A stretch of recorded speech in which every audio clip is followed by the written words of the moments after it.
Paz e bem, meus irmãos, minhas irmãs.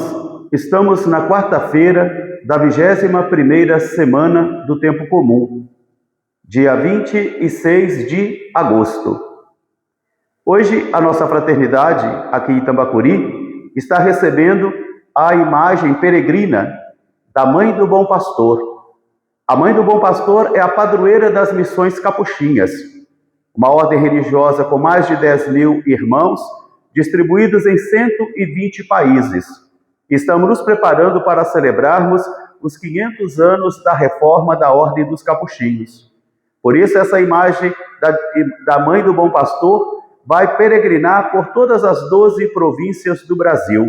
É um grande momento de festa e de gratidão para nós. O nosso evangelho é retirado do livro de Mateus, capítulo 23, versículos de 27 a 32. Naquele tempo, disse Jesus: Ai de vós, mestres da lei e fariseus hipócritas! Vós sois como sepulcros caiados, belos por fora, mas por dentro guardam ossos de mortos e podridão. Assim sois.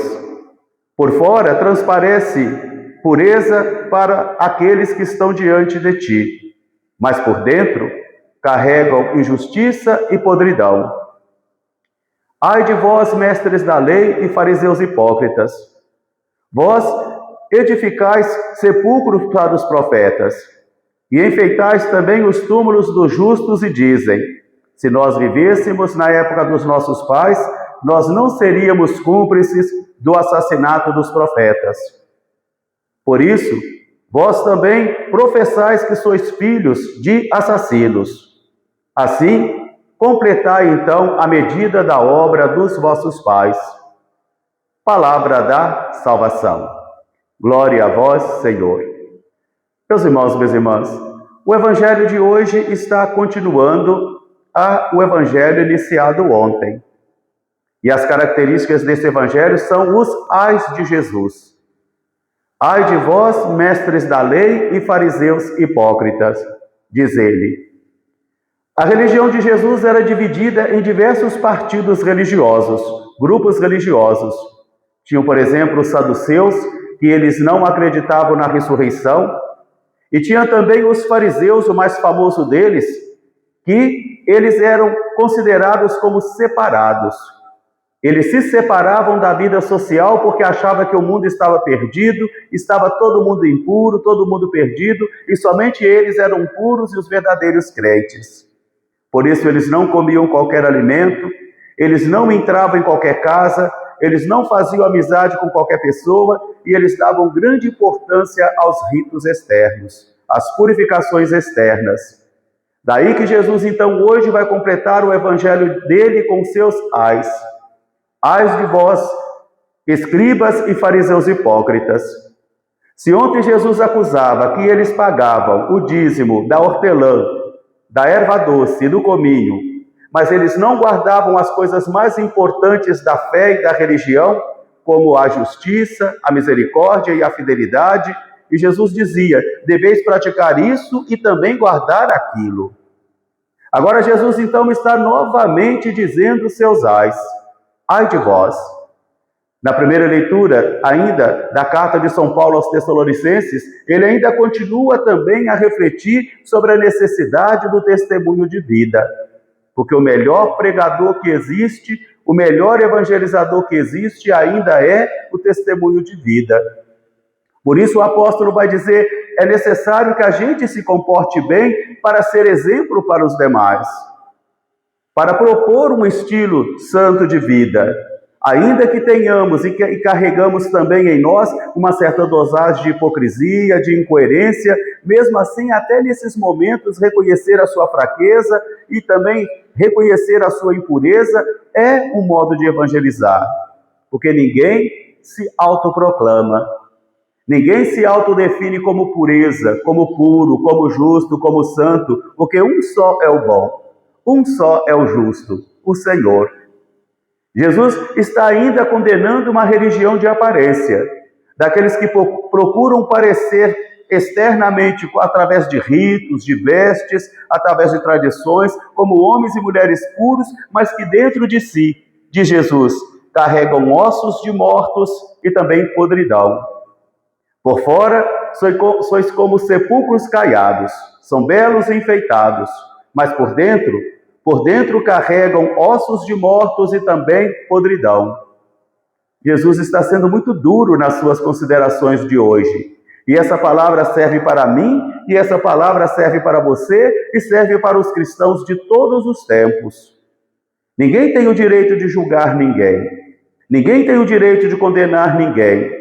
Ninguém tem o direito de se autoproclamar justo e puro, porque só anda de saia e não anda de calça, porque não come esta comida e nem aquela, porque só celebra assim ou só reza assim. Isso não faz de ninguém puro, porque o Senhor julga os corações, o Senhor julga a interioridade, e cada um será julgado de acordo com a sua conduta. Por isso Jesus vai dizer, assim sois vós. Por fora, manifestam e transparecem pureza, mas por dentro vocês estão cheios de podridão, de injustiça, de maus pensamentos, de julgamentos, de desonestidades, de preguiças, de agressões. E Jesus diz, mas por fora vocês querem passar uma imagem de justos, mas por dentro não. Estão cheios de podridão e de ossos de mortos, quer dizer, de impureza. Um dia Jesus diz, o que contamina e polui um ser humano não é o que veio de fora, mas o que sai de dentro dele. Porque é de dentro dele que saem as violências, as desonestidades, os adultérios, os roubos, as violências. Quer dizer, é do coração do homem e da mulher que saem todas essas maldades e que ganham vida no mundo exterior. Daí a necessidade que Jesus então quer purificar a religião. Hoje Jesus condena essa religião de aparência, essa tendência nossa à hipocrisia e à incoerência, e queremos acobertar tudo isso nos autoproclamando como homens justos e mulheres justas. Por isso Jesus está dizendo, tome cuidado, para que nós também não venhamos a viver esta religião de aparência, onde externamente nos manifestamos como puros e justos, mas interiormente somos capazes de fazer coisas horríveis. Meus irmãos, minhas irmãs, eu gosto muito de repetir sempre isso, a igreja não é uma assembleia de homens e mulheres puros. A igreja deveria ser uma assembleia de homens e mulheres que tomam consciência dos seus pecados, que tomam consciência de suas fraquezas, e que, redimidos pela graça do Senhor, lutam também na graça do Senhor, para poder progredir cada vez mais, para poder ir conseguindo vencer todas as tentações da sua vida, com a graça de Deus. Isso serve para mim e serve para você. E Jesus diz, vocês gostam também de edificar sepulcro para os profetas e também de enfeitar os túmulos dos justos, e dizem, se nós vivêssemos na época dos nossos pais, nós não seríamos cúmplices do assassinato dos profetas. Então Jesus conclui, então, vós confessais que sois filhos de assassinos. Então, completai a medida dos vossos pais. Ainda hoje, em nome de Deus se mata, em nome de Deus se faz violência, em nome de Deus se engana, em nome de Deus se corrompe, porque para obter dinheiro, para obter projeção social, para obter poder, as pessoas são capazes, como Judas, de fazer as coisas mais impensáveis da face da terra. Ai de vós, fariseus e mestres da lei hipócritas, cegos, porque não dá para guiar, não dá para pastorear com uma vida assim. A religião de aparência, Jesus condena, e o Pai também condena, porque cada homem, cada mulher vale aquilo que é aos olhos de Deus. E nosso Pai São Francisco nos diz, proclamai o Evangelho sempre, evangelizai sempre, e quando necessário, utilizem a palavra. Que a Mãe do Bom Pastor, a padroeira das missões capuchinhas, nos ajude a vivermos também o nosso testemunho, presente em mais de 120 países, e que nós, frades capuchinhos, também possamos ser um sinal de esperança, de reconciliação e de paz. Paz e bem, até amanhã, se Deus quiser. Nossa Senhora, Mãe do Bom Pastor, rogai por nós. Paz e bem.